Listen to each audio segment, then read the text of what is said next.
Well, hey, good day, folks. Welcome to another edition of Lumberjack Logic Live. I'm your host, Neil Johnson. So good to have you on. Do me a favor, please smash that like. Do chat in with where you're from. Let's see who's on the stream. I already saw Idaho, Texas, Pennsylvania, Mississippi, states like that represented on the stream. So good to see you. Folks, it's amazing. It is shocking to me just how bad our government had gotten. I mean, are the rest of you out there shocked at this? Because I'm seriously like, the more that gets uncovered every day, this report's going to just this is shocking stuff. Okay. I see Colorado on, South Africa's on the stream. We're international on today's stream. I'm going to start this out by reminding you of something that Mr. Mike Pompeo said, folks. And I want you to just watch this. I'm going to be talking about the CIA today. Okay. I was the CIA director. We lied, we cheated, we stole. It was like we had entire training courses. It's applause for this. It reminds you of the glory of the American experiment. Heart.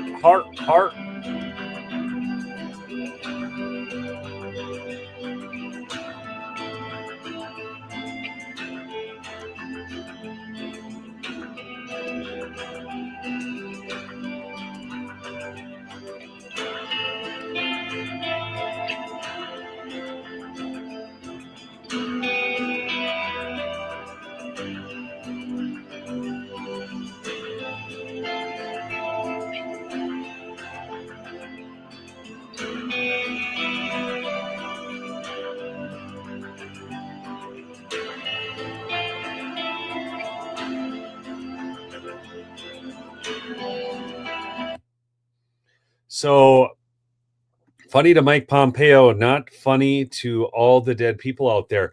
Furthermore, I have I've got to get that done. I watched that Ukraine on fire the other night, and what our CIA did over there. But now, folks, what I'm going to show you today, I don't even know how to put it into words. It is absolutely so. We know right now, and I'll talk a little bit about this. The FBI and the CIA both are destroying evidence inside their agencies right now. They are destroying evidence. They are in complete panic, freak out mode over the likes of Kash Patel, Dan Bongino, Tulsi Gabbard, John Ratcliffe, and what's going on. But this is happening right now in those agencies, and you need to know about it. So I'm going to get into this because there's something even more wild than that going on. Okay. But first, let me just share a quick word for my sponsor, a 1-minute commercial from Mr. Lindell. Excited to announce that we're having our first ever mega sale on overstock clearance and brand new products.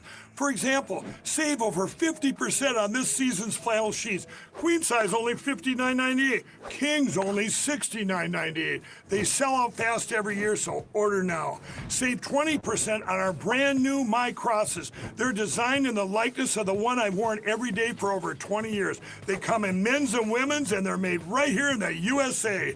Get our 2025 6-piece My Towel sets for only $29.98. Our initial quantities are extremely low, so get them now before they go. And our best-selling standard My Pillows, just $14.98. So go to mypillow.com or call the number on your screen. Use this promo code to take advantage of our first ever mega sale. But wait, remember that $75 free shipping rule? Well, that ship is sailed because right now, every order ships absolutely free. So great deals there at My Pillow, folks. And do right there's the 1-800 number. Call the 800 number instead of using the other. And actually, you get 30% off the My Cross necklaces. We always get the best deals over at Lumberjack. If you want that deal, either make the phone call or go to the /Lumberjack page. But 1-800-568-2865. Mike Lindell, who got acknowledged by Trump for never having given up on the election and the message he had to share. So let's get into some of this news here. And folks, I'm gonna take you down a path here, just so you know how this show is gonna go. We're gonna talk about the CIA. We're gonna talk about something really odd going on there at the CIA, something absolutely disgusting. These are not the brightest and best, okay? We're going to talk about the destruction of evidence, yes, but there's something even darker. And then I'm going to talk a little bit about Dan Crenshaw, and I'm going to share a video about Mr. Crenshaw that you are going to want to screen capture and share everywhere, okay? He just made a thread on Tucker Carlson's life, if you didn't know. So again, just please smash that like button, help get the stream out. Do chat in with where you're from. Keep that chat rate up, but let's get into it here. So good morning from Mark Mitchell at Rasmussen Reports. Might these be the same CIA anti-Trump personnel who unilaterally decided COVID-19 originated in a wet market? So then they were already CP suborned. CNN now says the top leadership at the CIA are worried anti-Trump personnel may be motivated to sell out America to foreign power. In other words, the people who created the Russia hoax might now sell America's secrets to Russia, and CNN will be there to blame Trump, okay? But the reality is CNN is even reporting on this story. So we have people in the CIA, folks, and you need to understand, these are the same people who told you you needed to give up your freedoms. You need to give up your freedoms. They needed to be able to surveil you more to keep you safe. And now these very same people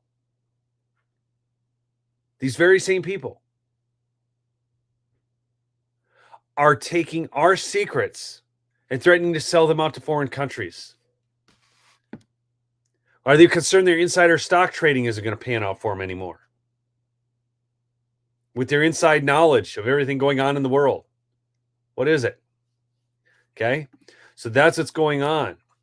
On the CIA's 7th floor, home to top leadership, some officers are also quietly discussing how mass firings and the buyouts already offered to staff risk creating a group of disgruntled former employees who might be motivated to take what they know to a foreign intelligence service.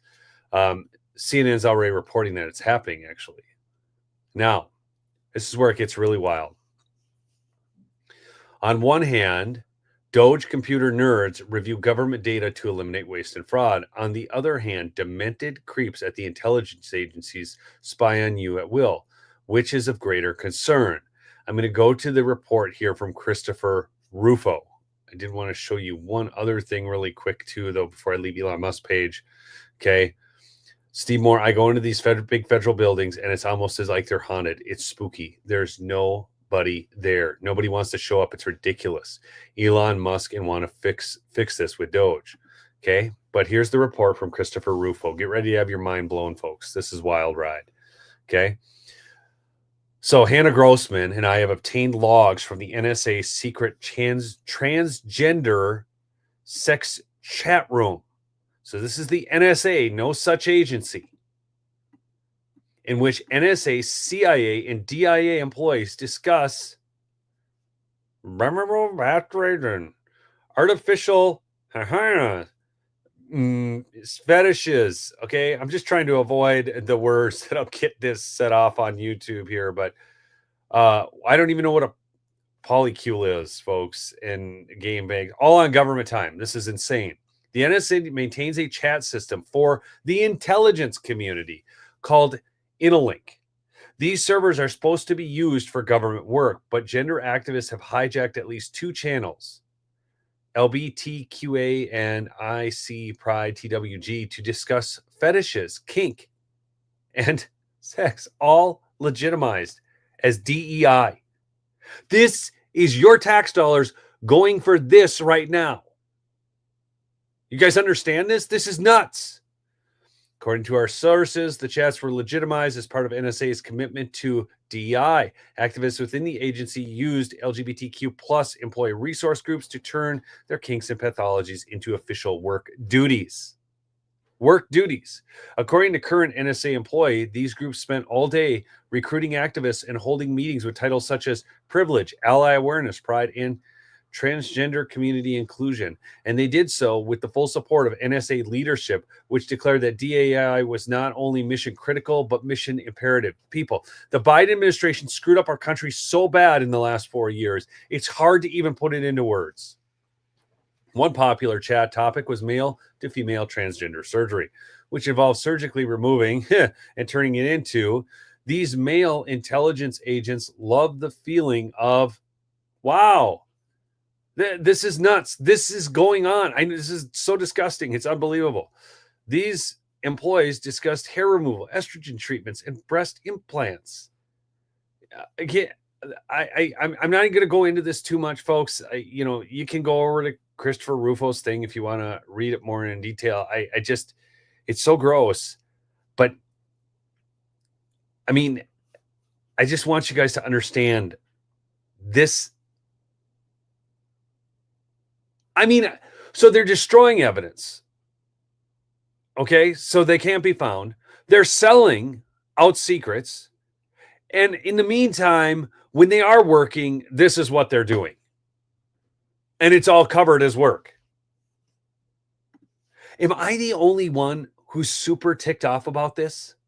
Like, I mean, I'm not just like, oh, wow, this is shocking news.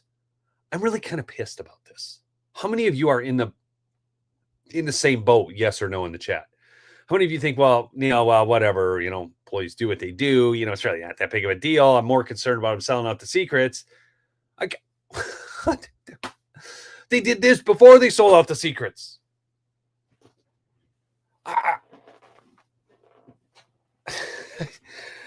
I don't know. I don't want to use the word apoplectic, but this is one of the most disgusting stories I've ever had to cover.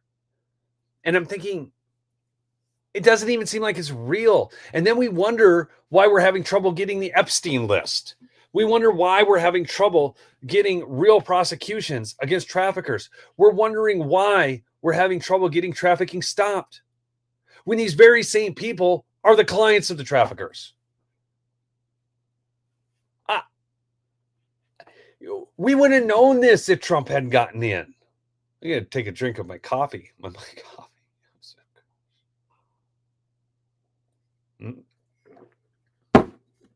MyPillow.com.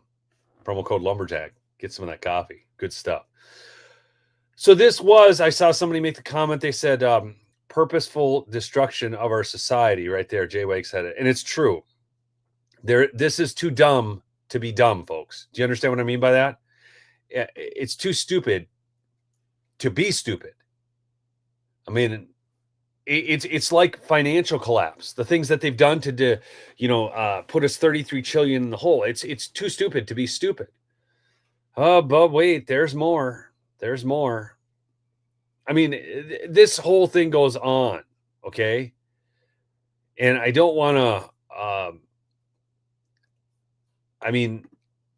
I don't really want to go into more of the details of it. I hope you guys can understand that. It's just that bad. Again, if you want to, here, I'll do you a favor. You can follow me on X. My handle's just @NeilEJohnson. And I will retweet this, repost it, whatever, right now. So that is reposted to my X handle. So if you want to see it, it'll be right below my pin post. We're going to get on to some other news, though. Other disturbing news. Okay. Boy, folks, if you didn't catch my video I did earlier today on Rachel Maddow and Joy Reid, I mean, what's going on at MSNBC is absolutely phenomenal. There are so many firings going on over there right now. So if you haven't seen that video, go check it out. But I want to show you the one bright spot at CNN. You got to watch this clip with Scott Jennings, because this is great. They're talking about Dan Bongino. This is why they're destroying evidence right now, people. Make no mistake. The liberals are even more apoplectic about Dan Bongino than they were about Kash Patel. Watch this. But if I may address one issue. Manager You just denigrated Bongino's law enforcement credentials. He was a cop and a Secret Service agent. You denigrated his academic credentials. He has a master's degree. Just because he was a police officer doesn't make him qualified to run a 38,000 person, $11 billion budget agency, just like Pete Hegseth. But you know what does? Because he National Guardsman or everyone, doesn't he? Listen to this lady freaking out. And what's so crazy about this is, folks, we are just learning that they're destroying evidence, okay, selling our secrets, and involved in these secret chats. Because if it's going on at the CIA and the NSA and all that, trust me, it's going on at the FBI as well. And they're saying Dan Bongino isn't qualified. Thank you for your confidence service. and the pleasure of the president. whose judgment is terrible. And I'm whose sorry judgment is that you are not god-awful. yet over the outcome of the election. No, just look at what's happening to our country, and I'll never be over it, Scott. This is dismantling our democracy in front of our eyes, and you guys are okay with it. You had a city that was smaller than the amount of people that live on this block, and he was the Secretary of Transportation. You had the guy who was stealing luggage. I mean, you guys remember the luggage thief? And then they're talking about Pete Buttigieg, who managed his little city. But hey, folks, he had the ability to breastfeed. This is so beautiful. I think anyone who's defending the Biden administration, but this is the FBI. So, right? And this is someone who wasn't a career in law enforcement for many years.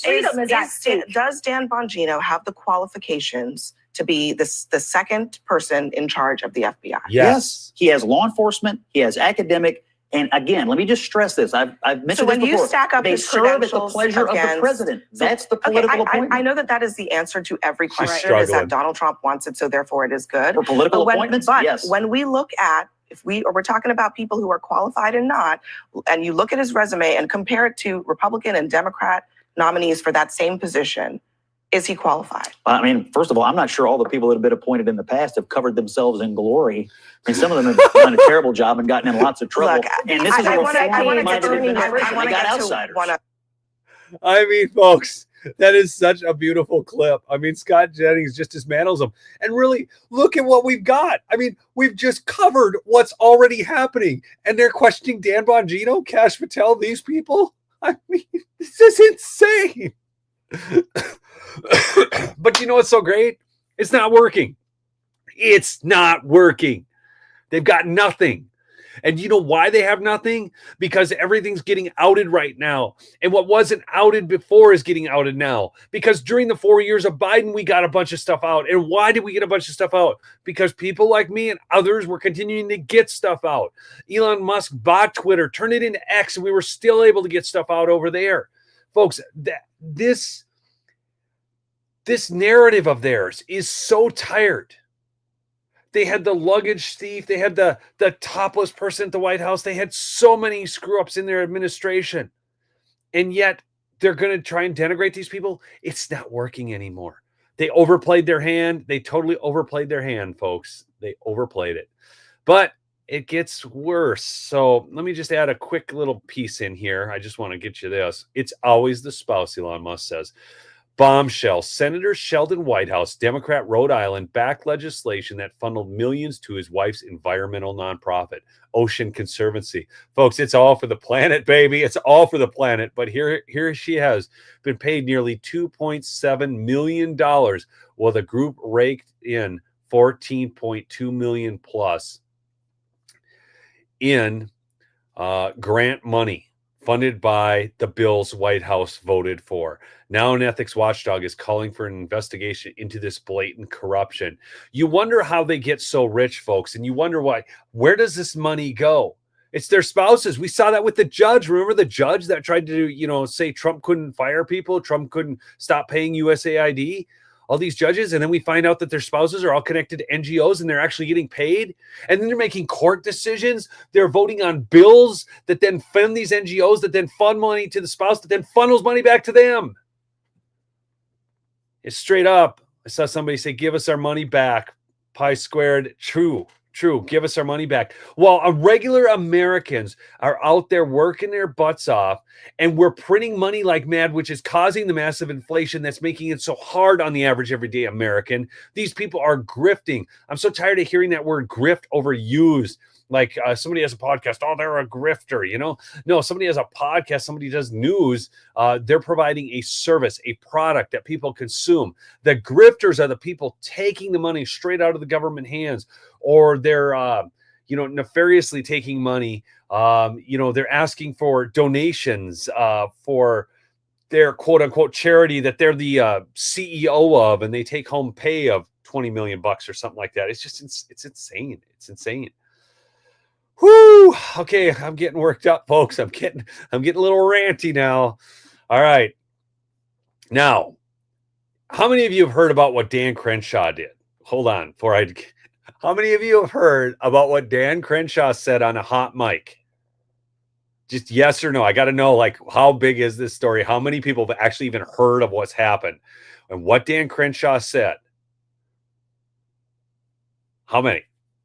I got 1, 2.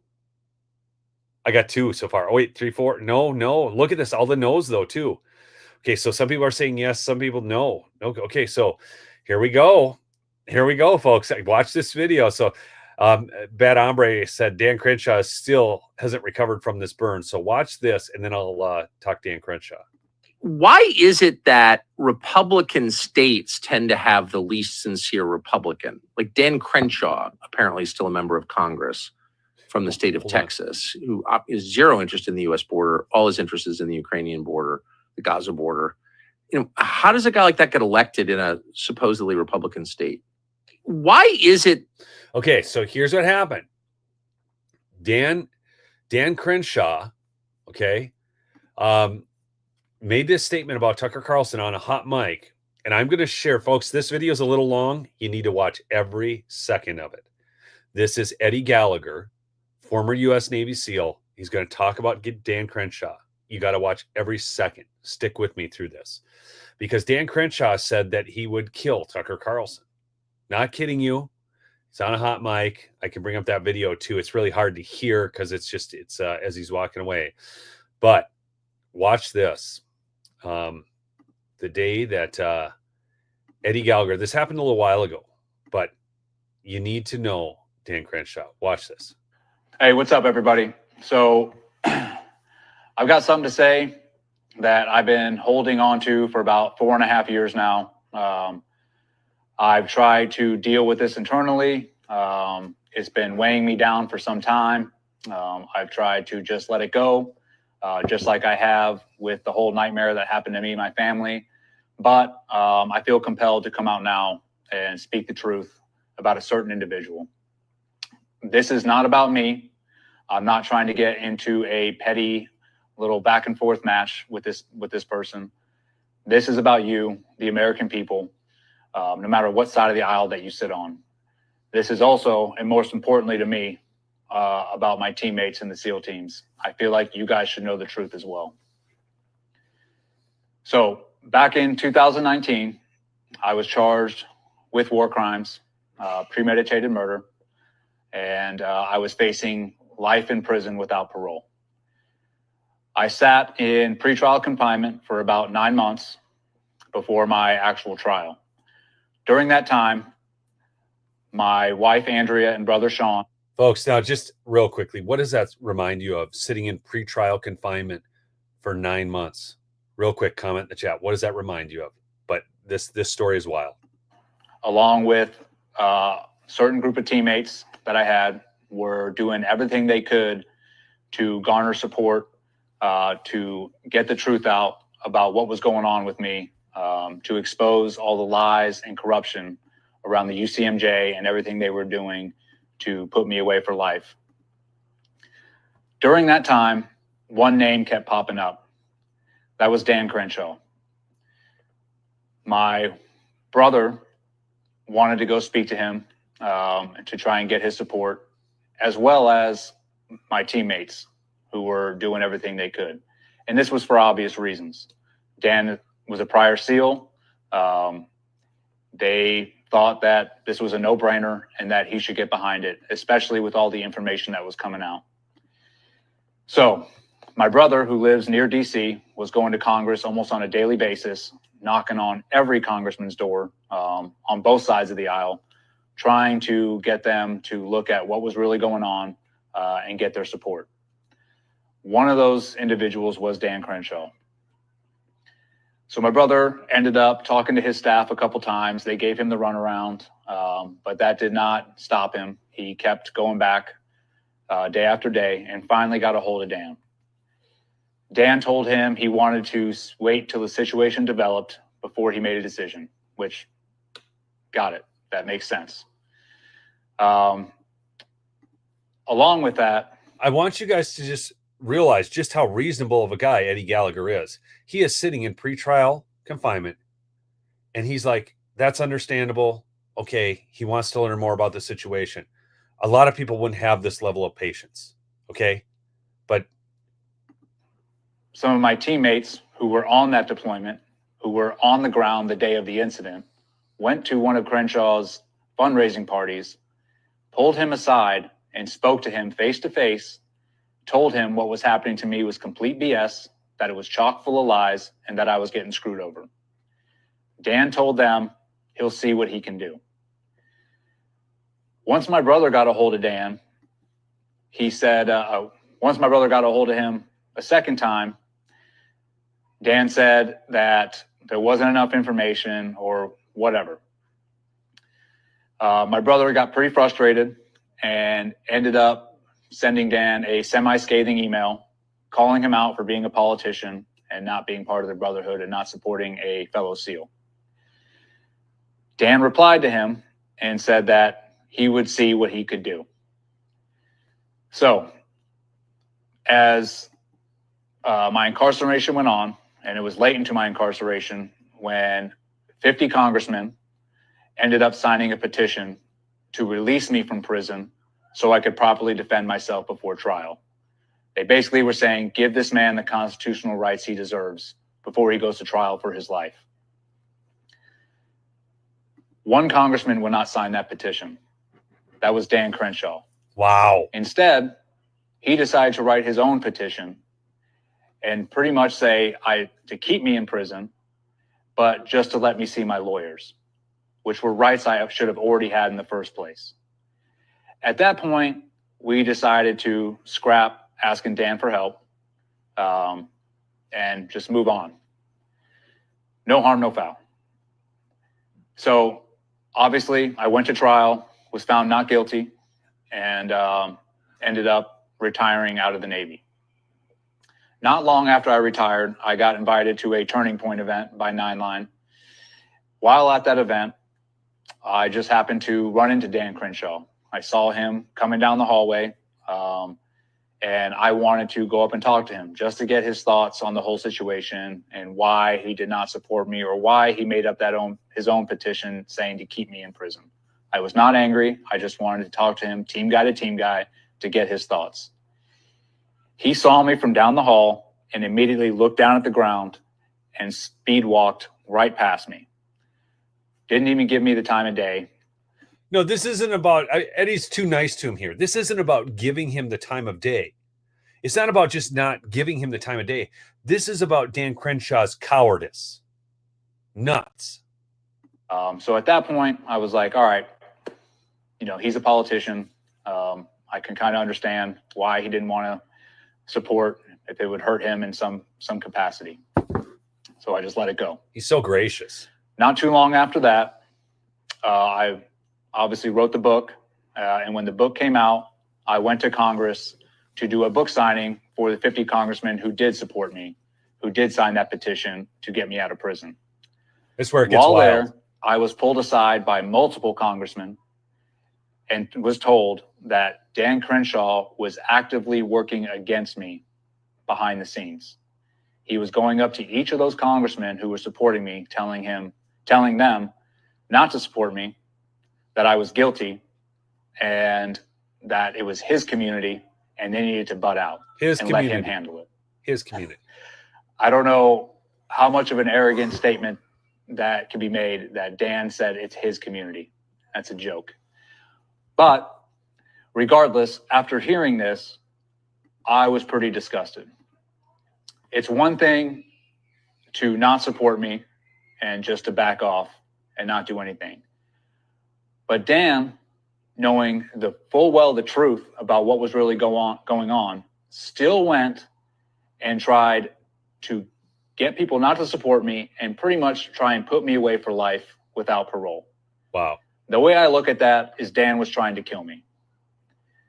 He was doing this for political favor. He was doing this to climb the political ladder. The reason I'm putting this out right now is because if Dan Crenshaw is willing to lie, to gain favor with other politicians, to climb that political ladder and pretty much throw somebody away for life, what do you think he's doing to the American people? This man cannot stop lying. And I'll give you some examples. Recently, David Goggins was on a podcast with my good friend Aaron Singerman. I listened to the podcast. I listened to him expose Dan for who he really is. After that podcast, after I listened to the podcast, I DM'd Dave Goggins and said, great job on exposing Dan, only because I know the truth about him and what he did to me. Now, I had no communications with Goggins before this. Me and him really did not know each other. But after I sent him that DM, he then sent me a text message back. And after I read it, this is what really compelled me to come forward and do what I'm doing now. And I'll read you the text. This is wild. I don't know why it's here. And this is from Crenshaw to Goggins. Hey, man, listen to your Rogan podcast. Good shit. I had no idea about any of that shit with that Team 6 guy making YouTube videos about you and all that. Again, sorry if I made it seem like I was ever in that category. I am not. I wouldn't have tried to get you to speak at my events if I didn't respect you and your message.